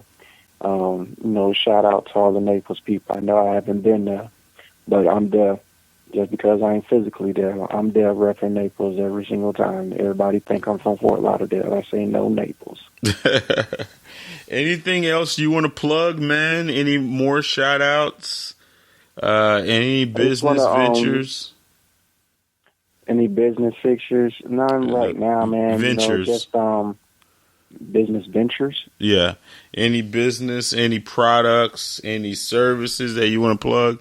It's for free right now, but in a year or so, No Cupcake Zone is going to be the shiznit. So I might have to charge you in a year or so. Man, it's all right, man. My whole thing right now, man. My whole thing right now for shout-outs, man, is what we were talking about with them kids, man. Just learn how to respect, man. Respect gets you a long way. You know what I mean? And then, you know, everything else will go on from there. Do what you love to do and let the good times roll. And in a positive way, do what you love to do. No doubt, Don't let man. nobody influence you. You know what I mean? Yeah. Yeah, man. But, man, we finna get out of here, man. You know what? Thanks again for coming on, man. Man, you have a Merry Christmas, bro. You have a Merry Christmas too there, big dog, and Happy New Year's, all right? All right, man. You be easy, bro. All right. All right. You too. Yeah. You.